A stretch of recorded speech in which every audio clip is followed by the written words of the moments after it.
सवाल अनुराग जी से है। आप नारी सुरक्षा की बात कर रहे हैं, महिलाओं के सुरक्षित की बात कर रहे हैं। आप ही के पार्टी के मुखिया जी का ये कहना था कि बच्चे हैं और बच्चों से गलतियां हो जाती हैं। देश के राष्ट्रीय प्रधान बोलना चाहता हूँ कि आप भारतीय जनता पार्टी माननीय मोदी जी से आप माफी मांगिए।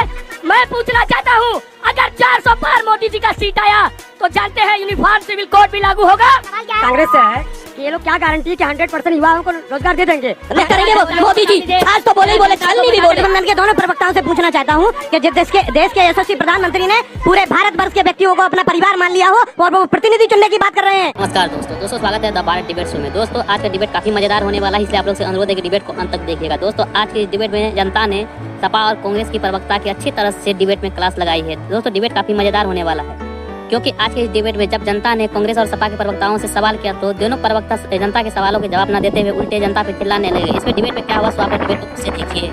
चलिए शुरू करते हैं। अब बात करता हूं मैं, सुनिए ना। अगर इतना अरे भाई, मैं आपको अगर नशा चाहिए तो मैं दिलवा दूंगा आपको। अरे सर ऐसे मत बात कीजिए सर, जनता से प्लीज, जनता से मत बात कीजिए, बीच में मत बोलिए। अंजना जी, नशे की समस्या है और नशे की समस्या का उन्मूलन होना चाहिए। हजारों लाखों आप कहाँ से नशा दिला देते हैं? मैं कह रहा हूँ यहाँ पर आपको जो चाहिए सब कुछ अवेलेबल है। क्या क्या कि जो चाहिएगा वो अवेलेबल है। मैं नशा नहीं करता हूँ, लेकिन अगर आपको चाहिएगा तो मैं अवेलेबल करा दूंगा। वापस कर रहे हैं सर। अगर कोई नशों की समस्या है तो वो दूर होनी चाहिए। अगर अडानी के पोर्ट से नशा बिक रहा है तो वो सवाल उठना चाहिए। आप जितनी भी तमाम चीजें हैं, एक मिनट मैं फिर कहता हूँ कि नशे की अगर समस्या है तो वो दूर होनी चाहिए। और अगर इतना अच्छा काम किया है मोदी जी ने तो माँ से मछली से शुरू हुए थे और आज कहाँ पहुंच गए हैं। मुस्लिम लीग, मुसलमान और पता नहीं कहां से पहुंचकर मुजरा करवा रहे हैं। क्या देश के प्रधानमंत्री और बनारस की जनता ये मानती है कि बनारस का प्रतिनिधि मुजरे के नाम पर वोट मांगे? क्या बताइए आप जरा, क्या मुजरे के नाम पर वोट मांगेगा देश का प्रधानमंत्री? शर्म आती है हमें। ऐसा झूठा प्रधानमंत्री, ऐसा झूठा और अहंकारी प्रधानमंत्री। और मैं आज तय कर जाता हूँ, मैं राहुल गांधी के ऊपर कर जाता हूँ कि 4 तारीख को देश के प्रधानमंत्री बदल जाएंगे। 4 तारीख को देश के प्रधानमंत्री बदल जाएंगे। माननीय मोदी, ठीक है, सवाल सुनिए। अरे बैठिए साहब, बैठिए। हेलो आप बैठ जाइए। ये क्या तरीका है? मैं कांग्रेस के राष्ट्रीय प्रवक्ता बोलना चाहता हूँ कि आप भारतीय जनता पार्टी माननीय मोदी जी से आप माफी मांगिए। मैं पूछना चाहता हूं, अगर 400 पार मोदी जी का सीट आया तो जानते हैं यूनिफॉर्म सिविल कोड भी लागू होगा। सवाल क्या है आपका? ज्ञान मत दीजिए। सवाल इनसे ये है कि ये किसको नशेड़ी बता रहे हैं? बनारस वालों को नशेड़ी बता रहे हैं, किसको नशेड़ी बता? अंजना जी, किसी ने भी अंजना जी उत्तर देने दीजिए। आप अंजना जी देखिए, सारे भाजपा के कार्यकर्ता बैठे हैं, आप भाजपा के प्रवक्ता को ज्यादा टाइम देते हैं, ये गलत बात है। पूरी तरह से भाजपा के कार्यकर्ताओं का शो हो रहा है यहाँ पर। रुकिए जरा, मैं उत्तर देता हूँ। मैंने कहा नशे की समस्या दूर होनी चाहिए और मैं फिर कह रहा हूँ कि देश का प्रधानमंत्री, इतना झूठा प्रधानमंत्री आज तक नहीं आया है जो झूठ बोलता है। अहंकार का पर्याय देश का प्रधानमंत्री बन गया। आलोक जी, पहला हर दिन झूठ बोलता है। पहला प्रश्न उस बच्चे ने बीजेपी से पूछा, लेकिन आपको आदत हो गई है हर जगह। आदत की बात नहीं है अंजना जी, सारे के सारे कार्यकर्ता भाजपा के जिस तरह की आप देख लीजिए किस तरह के लोग हैं। मेरा सवाल अनुराग जी से है। आप नारी सुरक्षा की बात कर रहे हैं, महिलाओं के सुरक्षित की बात कर रहे हैं। आप ही के पार्टी के मुखिया जी का ये कहना था कि बच्चे हैं और बच्चों से गलतियां हो जाती हैं। आप अगर इस तरीके की बात करते हैं तो यह कहीं न कहीं अशोभनीय लगता है। हमारा सवाल सपा और कांग्रेस से है कि ये लोग क्या गारंटी कि 100% युवाओं को रोजगार दे देंगे? 100% मोदी जी ने तो 2 करोड़ दे दिए होंगे। 100 पर क्या 2 करोड़ मिल गए होंगे ना?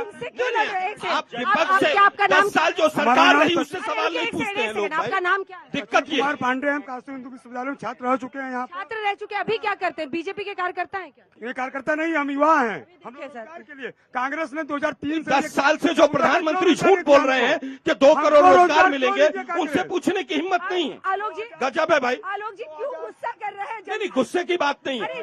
मैं 10 राज्यों से आया हूँ, केवल भाजपा के कार्यकर्ता नारे लगाते हैं। देश की जनता 4 तारीख को देश के प्रधानमंत्री को बदल देगी। पता हो जाएगा आपको पूछना है सवाल? इटली जाना पड़ेगा राहुल जी। पूछेंगे वो भाई साहब पूछेंगे। इटली जाएंगे। सवाल है मेरा, ननिहाल मैं पूछना चाहता हूँ आदरणीय बीजेपी गवर्नमेंट से एक कर्मचारी जो है जो 60 साल सेवा आप लोग करते हटिए हैं, यहाँ से, आगे से हटिए प्लीज। 60 साल जो नौकरी करते हैं, 60 साल नौकरी करके आते हैं, उनको पेंशन कब देंगे? आप एक साल के लिए आते हैं, आपको पेंशन मिलती है। जो 60 साल जो कर्मचारी हैं उनको पेंशन बीजेपी गवर्नमेंट करती है। अब ये भी प्रायोजित है। अंजना जी मैं जवाब दे दूं। हर तरह अंजना के जी, सवाल बात- आते हैं सर, बात वो हर नहीं तरह है। के सवाल आते हैं। बात ये है जिस जनता तरह- पे गुस्सा मत निकालिए, गुस्सा सुनिए नहीं सबकी। कर रहा हूं मैं तो सुनिए सवाल सबकी। कह रहा हूं। बोलिए अपनी, केवल लेकिन एक सुनिए तरफा। सबकी। अरे भाई 2 दोनों करोड़ से। रोजगार दोनों बनारस से। को तो 10 उद्योग मिल गए होंगे। पेंशन को लेकर जो प्रश्न था, किसानों की आमदनी दुगनी हो गई होगी बनारस में। एमएलसी साहब पेंशन पर। हमारी पेंशन नीति स्पष्ट है। पेंशन ओल्ड पेंशन स्कीम कब लागू करेंगे? देखिए, अग्निवीर लाकर 4 साल के नौकर बना दिए वो। अग्निवीर में 4 साल के बाद रिटायरमेंट कर दीजिए।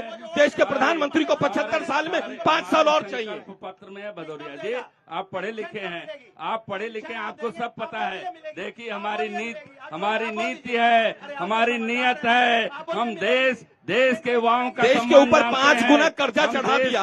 5 गुना कर्जा चढ़ गया देश के ऊपर। यही नियत है। अधिक आप परिवारवादी लोग, 5 गुना देश के ऊपर कर्जा चढ़ा दिया। वाले लोग इटावा सैफई तक के केवल इटावा सैफई में अनुराग जी, रोजगार बीजेपी बांटने को वाले जवाब देने लोग दीजिए। बाकी पेंशन पे देश जवाब की दे चिंता दीजिए। नहीं कर सकते। एक सेकंड, आपको एक सेकंड, समझना रुकिए। चाहिए।